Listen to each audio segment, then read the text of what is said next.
पूरे गांव में जो लोग हैं वहां पर धूम्रपान निषेध। तो जब देवता आए थे तो उस वक्त जो है वो पशुओं को बोला कि अंदर कर दीजिए, कुछ भी बिछाया जाता, लेकिन जब इनका रथ जहाँ बैठता था तो ये मैंने देखा जो प्राल, जिसको हम अपनी स्थानीय बोली में बोलते हैं, जो कि धान के घास होती है उसके ऊपर बैठते हैं। तो धूम्रपान जैसे चमड़ा, ये इसके पीछे कोई कारण है? इनके जो वजीर जिनको कहा जाता है, पशाकोट जी इनके साथ होते हैं, उनका क्या इनके साथ क्या कनेक्शन है? नमस्कार, तो आज हम आपको दर्शन करवाएंगे चौहार घाटी के आराध्य देवता और चौहार घाटी के जो देवता हैं जिन्हें राजा कहा जाता है चौहार घाटी का, हुरंग नारायण जी हैं, उनके हम दर्शन करवाएंगे और साथ ही उनकी कहानी भी बताएंगे। और आपको ये बता दें कि देवता को जो है वो उस गांव में, पूरे गांव में जो लोग हैं वहां पर धूम्रपान निषेध है, कोई बीड़ी तंबाकू उस गाँव में ना ही तो गाँव के लोग पीते हैं और ना ही वहाँ ले जा सकते हैं। और साथ ही इनको बारिश का देवता भी कहा जाता है और ये चौहार घाटी के राजा के नाम से भी विख्यात हैं। और साथ ही इनके वजीर हैं, देव पशाकोट हैं, देव पेखरागरी हैं, देव गहरी जी हैं। और ये चारों जो रथ हैं ये आपने देखा होगा जब जलेब निकलती है तब भी साथ में ही चलते हैं। इस कार्यक्रम के प्रायोजक हैं रतन ज्वेलर्स मोती बाजार मंडी, जहां पर आपको सोने, चांदी और डायमंड की ज्वेलरी की विस्तृत रेंज मिल जाएगी। तो आइए सबसे पहले हम बात करेंगे युगल जी हमारे साथ, जो कि देव श्री हुरंग नारायण जी के साथ आए हैं, जो कि चौहार घाटी के आराध्य देवता हैं, और इनसे हम जानेंगे। युगल जी, ये बताइए हमें कि जो हुरंग नारायण जी हैं, ये जो देवता हैं ये किस लिए प्रसिद्ध हैं, ज़्यादा किस लिए माने जाते हैं? जी, सबसे ज़्यादा बारिश के लिए ज़्यादा महत्वपूर्ण है। और बाकी मंडी शिवरात्रि के तो आप जानते ही हैं, सर्वप्रथम इन्हीं का ही ये चलता है। और दूसरा हम ये हमने पुजारी जी जब हम छोटे थे तो मुझे याद है कि हमारे घर में भी एक बार देवता आए थे। तो जब देवता आए थे तो उस वक्त जो है वो पशुओं को बोला कि अंदर कर दीजिए, मतलब बाहर इनको पशु नहीं दिखने चाहिए। नहीं जी, ये तो सही बात है, जो आपने ये किया वो ठीक है, इसके लिए कोई दो राय नहीं है।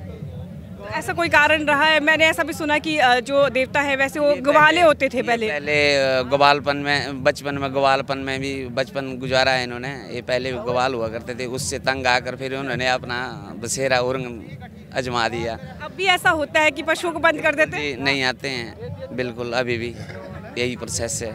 और दूसरा मैंने ये चीज़ भी देखी थी उस वक्त की जब देवता आते हैं तो हम देखते हैं आजकल जैसे दूसरे जो देवी देवता होते हैं नीचे चादरें बिछाई जाती है या दलीचे बिछाए जाते हैं या कुछ भी बिछाया जाता है, लेकिन जब इनका रथ जहाँ बैठता था तो ये मैंने देखा जो प्राल, जिसको हम अपनी स्थानीय बोली में बोलते हैं, जो कि धान के घास होती है उसके ऊपर बैठते हैं, बिछौना लेके बैठते हैं। जी, ये सत्य है जी, ये और कोई भी नहीं बैठने के लिए लेते हैं। इसके लिए धान का जो प्राल है वो बड़ा ज़रूरी है।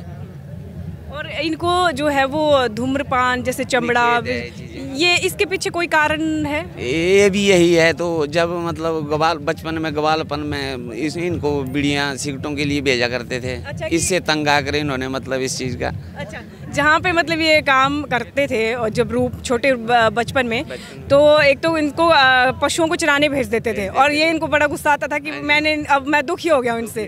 और दूसरा ये होता था कि कोई इनसे बोलता कि बीड़ी वगैरह ले आओ, तो उससे भी ये दुखी थे। तो इसलिए अभी भी ये मतलब अभी भी है। हाँ जी, हाँ जी। और उस जो इनका मंदिर है जहाँ पे, वहाँ पे जंगल है, उस जंगल में जैसे लकड़ी काटना बिल्कुल नहीं निषेध है जी।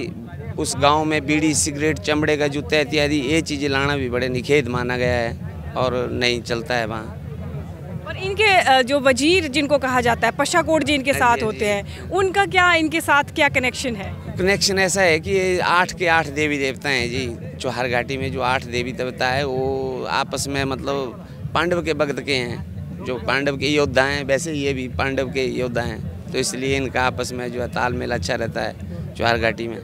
मतलब ये हुरंग नारायण जी जो है वो पशाकोट जी की बातें सुनते हैं अभी कि वजीर ने जो बोल दिया मतलब आज भी। हाँ जी। और इनकी मैंने ना रथ की बनावट भी आपको मैं बताऊं दर्शकों, जो चौहार घाटी के आपको देवता दिख जाएंगे उनकी रथ की बनावट बिल्कुल अलग है और दूर से ही पहचाने जाते हैं कि ये चौहार घाटी के देवता हैं। और ये रथ बहुत पुराने होंगे पुजारी जी। ये तो कम से कम कहा नहीं जा सकता, कुछ कोई वर्णन नहीं है। नहीं जी, नहीं, उसका कोई वर्णन नहीं। और ये राजाओं के समय से ही शिवरात्रि में आते हैं। ऐसा भी होता है कि जब प्रशासन की तरफ से कोई छड़ जाती है तब देवता आते हैं, कुछ ऐसा होता है कि इनको आती हैं जी, तो प्रशासन वहाँ बिजली चला जाता है उनके वेलकम के लिए जी।